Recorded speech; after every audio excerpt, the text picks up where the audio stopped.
दोस्तों, बौद्ध के सिद्धांतों को फॉलो करने के लिए खुद को पूरी तरह से समर्पित करना आपके लिए जीवन को अलग तरीके से बदल सकता है। इनको फॉलो करने से आपका मन शांत हो जाता है और आपका स्वभाव पूरी तरह से बदल जाता है। अक्सर जब हमारी किसी से लड़ाई हो जाती है तो हमें भी उससे नफ़रत होने लगती है। इस नफ़रत को ख़त्म करने में सालों लग जाते हैं और कई बार तो इस नफ़रत को ख़त्म करना भी मुश्किल हो जाता है। ऐसे में बुद्ध कहते हैं, घृणा घृणा से नहीं प्रेम से ही ख़त्म होती है। यह शाश्वत नियम है। दुनिया में प्यार ही एकमात्र ऐसा एहसास है जो इतना स्ट्रॉन्ग है कि यह दूसरे सभी इमोशनल जैसे उदासी, खुशी, क्रोध या निराशा को प्रेरित करता है। अपने सपने को सच करने के लिए आपको खुद ही मेहनत करनी होती है। अगर आप ये किसी और के जिम्मे छोड़ देंगे तो आपको निराशा ही हासिल होगी। कोई किसी को नहीं बचाता बल्कि हम खुद को बचाते हैं। कोई भी इसे कर नहीं सकता और कोई भी इसे करने की कोशिश ना करे।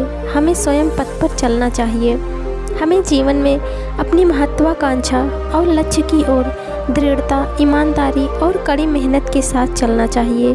यह हमारे लिए कोई नहीं कर सकता, लेकिन हम खुद कर सकते हैं। हम दूसरों से यह उम्मीद नहीं कर सकते कि वे हमारे लिए हमारे सपने सच करें। किसी भी बात को करने से पहले सही शब्द का चुनाव करना बहुत ज़रूरी है, क्योंकि हमारे शब्द किसी चीज़ को बना सकते हैं तो वहीं किसी चीज़ों को बिगाड़ भी सकते हैं। शब्दों में नष्ट करने और ठीक करने दोनों की शक्ति होती है। जब शब्द सच्चे और दयालु दोनों हो तो वे हमारी दुनिया को बदल सकते हैं।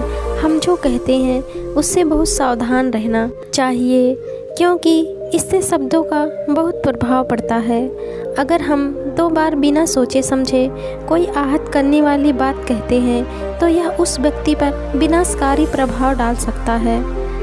लेकिन अगर दयालु शब्द कहे जाएं तो यह व्यक्ति को ठीक भी कर सकता है। इसलिए अपने शब्दों का सही चुनाव करें। अक्सर लोग किसी न किसी बात को लेकर डरे रहते हैं और इसी के कारण वह लंबे समय तक परेशान रहते हैं। ऐसे में बुद्ध कहते हैं, अस्तित्व का पूरा रहस्य कोई भय नहीं है।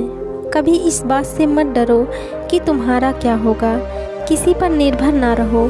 जिस क्षण आप सभी सहायता को अस्वीकार कर देते हैं उसी क्षण आप फ्री हो जाते हैं। डर को पकड़ना ही आपको जीवन में पीछे छोड़ देगा।